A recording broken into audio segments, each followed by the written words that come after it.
আমার প্রিয় মায়েরা বোনেরা, আপনাদের জন্য একটা হাদিস বলে শেষ করব। বিশ্বনবী বলেন, আমার মায়েরা খেয়াল করে শুনুন, বিশ্বনবী আপনাদের উদ্দেশ্য করে বলেন, আল মারআতু ইযা সাল্লাত খামসাহা ওয়া সামাত শাহরাহা হাফিজাত ফুরুজাহা আতাআত বা'লাহা ফালতাদখুল মিন আইয়ি আবওয়াবিল জান্নাতি শাআত।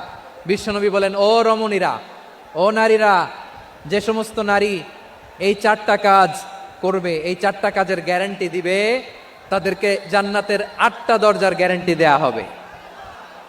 কি চারটা কাজ? 1 নম্বর, আল মারআতু ইযা সাল্লাত খামসাহা, যে নারী 5 ওয়াক্ত নামাজ পড়ে। কি করে? জেলা স্টেডিয়ামে অবস্থানরত আমার নারীরা বোনেরা, বিশ্বনবী আপনাদেরকে 4টা কাজের কথা বলেছেন, খুব বেশি না। 4টা করলে 8 জান্নাতের দরজা সব খোলা। কোনটা দিয়ে যাবেন? যেটা দিয়ে মনে চায়। 1 নম্বর 5 ওয়াক্ত নামাজ। আমার বোনেরা জোহরের নামাজ পড়তে পড়তে এটা আসরে নিয়ে যায়, আসর পড়তে পড়তে এটা মাগরিবে নিয়ে যায়। এরকম আসরা নাই? লালমনিরহাটে হয়তো নাই। আমার বোনেরা এটা করবেন না। ইন্নাস সালাতা কানাত আলাল মুমিনিনা কিতাবাম মাওকুতা, সময় মতো পড়বেন। সামাত শাহরা, রমাদানের রোজাগুলো রাখবেন। হাফিজাত ফুরুজাহা, যে নারী তার চরিত্রকে হেফাজত করে, তার প্রাইভেট হেফাজত করে, তার লজ্জাস্থান হেফাজত করে। ও মায়েরা, আপনার এই গর্ভ যে কত দামি আপনি জানেন না। আপনার এই গর্ভ থেকে জন্মাবে আগামীর সালাহুদ্দিন আল আইয়ুবী। আপনার গর্ভ থেকেই জন্মাবে ইমাম আল মাহদি আল মুনতাদার। আপনার পেট থেকে জন্মাবে আবু সাইদের মতো বীর সৈনিক। আপনার পেট থেকে জন্মাবে মুগ্ধের মতো বীর মুজাহিদ। আপনি জানেন না কে আসবে আপনার পেট থেকে। সময়টাকে কাজে লাগান, ইসলামকে বুঝেন, মানেন, আমাদের ইসলামিক লেকচারগুলো শোনেন। আমরা যে বার্তাগুলো, ইনস্ট্রাকশনগুলো, দিক নির্দেশনাগুলো আপনাদের খেদমতে রাখি, এগুলো মেনে চলুন। আপনিই পারেন আপনার ঘরটাকে জান্নাতের টুকরা বানাতে। একটা family, it's a very big institution and you are the MD, the managing director of this institution. চিল্লায় বলেন ঠিক কিনা? চাইলেই পারেন ঘরটারে জান্নাতের টুকরা বানাতে। 5 ওয়াক্ত সালাত, রমাদানের রোজা, নিজের চরিত্রের হেফাজত, ও আতাআত বা'লাহা, স্বামীর আনুগত্য। এটাতে অনেকে ভুল করে থাকে। হায় রে আমার বোনেরা, স্বামীর আনুগত্যকে এটা নিজের অপমান মনে করবেন না। আপনার স্বামী আপনার সবচেয়ে বড় গার্ডিয়ান, তিনি আপনার সবচেয়ে ভালো চায়। নারী কখনো গার্ডিয়ানশিপের বাইরে থাকতে পারে না। হয় আপনি বাবার গার্ডিয়ানশিপের ভেতরে, বা আপনার থাকলে ভাই আপনার গার্ডিয়ান, ভাই না থাকলে চাচা গার্ডিয়ান, বিয়ের পরে আপনার স্বামী আপনার গার্ডিয়ান। শরিয়া সম্মত স্বামীর আদেশগুলো আপনি মেনে চলবেন, কিন্তু শরিয়া বিরুদ্ধ কোনো আদেশ মানতে আপনি বাধ্য নয়। আওয়াজ করে বলুন সবাই ঠিক কিনা? এই 4টা কাজ যদি কোনো নারী করে, বিশ্বনবী বলেন জান্নাতের 8টা দরজা খোলা। তোমার যেটা দিয়ে মনে চায় সেটা দিয়ে জান্নাতে তুমি এন্ট্রি নিতে পারবা। বিশ্বনবী সাল্লাল্লাহু আলাইহি ওয়াসাল্লামের স্ত্রীর নাম ছিল আয়েশা রাদিয়াল্লাহু তাআলা আনহা। আবু বকর রাদিয়াল্লাহু তাআলা আনহুর মেয়ে। আবু বকর রাদিয়াল্লাহু তাআলা আনহুর আরেক মেয়ের নাম হচ্ছে আসমা। দুজনই আবু বকর রাদিয়াল্লাহু তাআলা আনহুর মেয়ে। আসমা আর আয়েশা দুজন বোন, এক মায়ের না, বাবা এক, মা দুজন।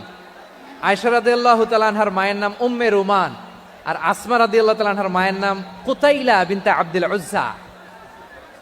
আবু বকর রাদিয়াল্লাহু তাআলা আনহু 4টা বিয়ে করেছিলেন। তো একই ঘটনা ঘটেছে এই ফ্যামিলিতে। আসমা ইসলাম ধর্ম গ্রহণ করে মুসলিমা, কিন্তু তার মা কুতাইলা মুশরিকা। আই রিপিট, বোঝার জন্য আমি আবারও বলি, আসমা রাদিয়াল্লাহু তাআলা আনহা মুসলিমা, আর আসমার মা কুতাইলা মুশরিকা। তার মানে মেয়ে মুসলিম, মা অমুসলিম। ভেজাল আছে না নাই? কিন্তু কুতাইলা আর ধৈর্য ধারণ করতে পারে না। নার ছেড়া ধন, কলিজার টুকরা ধন, কলিজার টুকরা সন্তান। আসমারে দেখতে বড্ড মন চায়। সাইয়েদনা আসমা রাদিয়াল্লাহু তাআলা আনহা মক্কা থেকে হিজরত করে মদিনায় চলে গেলেন হুদাইবিয়ার পর। যখন মক্কা মদিনার ট্রাফিক স্বাভাবিক হলো, মক্কার লোক মদিনায় যায়, মদিনার লোক মক্কায় আসে। কুতাইলা কলিজার টুকরা সন্তান আসমারে দেখার জন্য কিছু উপহার নিয়ে বিশাল মরুপথ পাড়ি দিয়ে মক্কা থেকে মদিনায় যায়। সুবহানাল্লাহ বলেন। এখন মা আসছে মেয়ের সাথে দেখা করতে, মেয়ে তো আর দেখা দেয় না। মেয়ে ভাবছে আমার মা তো মুশরিকা, অপবিত্রা, তার সাথে কি দেখা দেয়া যাবে? বিশ্বনবীর দরবারে চলে গেলেন। সুবহানাল্লাহ বলেন। কি সৌভাগ্যবান ছিল তারা। মাসলা জানার দরকার হলেই নবীর দরবারে চলে যেত। ঘরে বউয়ের সাথে ঝগড়া হলে নবীর দরবারে চলে যেত। অনেক সাহাবী বলে আমার পেটে ক্ষুধা লাগলো আমি নবীর কাছে চলে যেতাম। কারণ নবীর চেহারার দিকে তাকালেই আমার পেটের ক্ষুধা মিটে যেত। সাইয়েদনা আসমা রাদিয়াল্লাহু তাআলা আনহা বিশ্বনবীর কাছে চলে গেলেন, যে বললেন, ইয়া রাসূলুল্লাহ, হে ইয়া হাবিবাল্লাহ, ইন্না উম্মি কাদিমাতুন ইলাইয়া ওয়া হিয়া রাগিবা। আমার মা মক্কা থেকে অনেক দূর মরুর পথ পাড়ি দিয়ে উপহার সামগ্রী নিয়ে মদিনায় আমার সাথে দেখা করতে এসেছে গো নবী। আমার জানতে বড্ড ইচ্ছে হয় আমি আমার মুশরিকা মায়ের সাথে একটু দেখা করতে পারবো কিনা।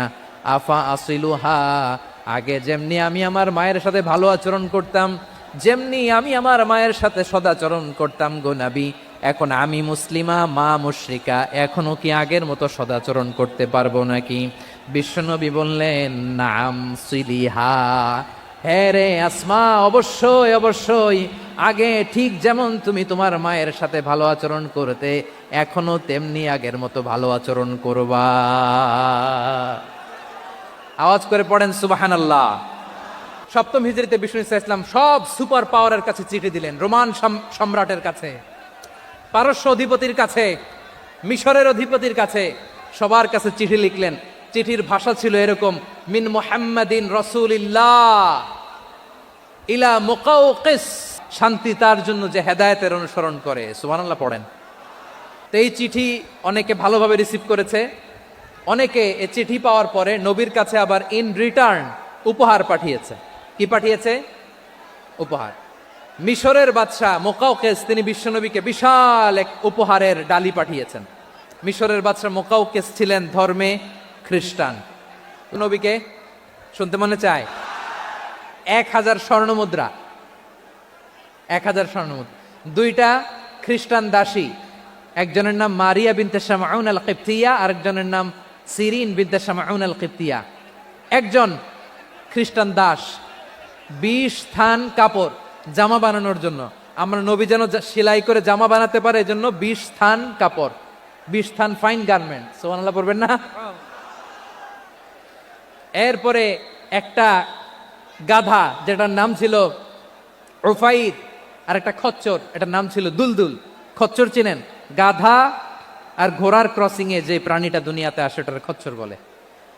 তো এই যে সুপার পাওয়ার খ্রিস্টান বাদশার কাছে নবী চিঠি লিখলেন, ওই খ্রিস্টান বাদশাহ আমার নবীকে উপহার দিল। বিশ্বনবী এই উপহারগুলো সানন্দে গ্রহণ করেছে।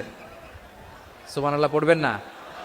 তাহলে অমুসলিম কেউ যদি আপনাকে উপহার দেয়, হালাল উপহার হলে আপনি গ্রহণ করতে পারবেন।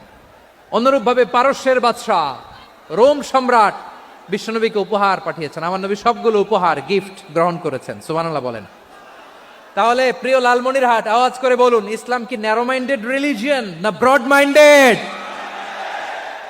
আম্মাজান আয়েশার কাছে মাসালা জানতে চায় মেয়েরা, হে আম্মাজান, অগ্নি উপাসকেরা তাদের ঈদের দিন নওরোজের সময় আমাদেরকে পাখি দেয়, নেওয়া যাবে? উনি বললেন, ওরা জবাই করে দিলে নেওয়া যাবে না।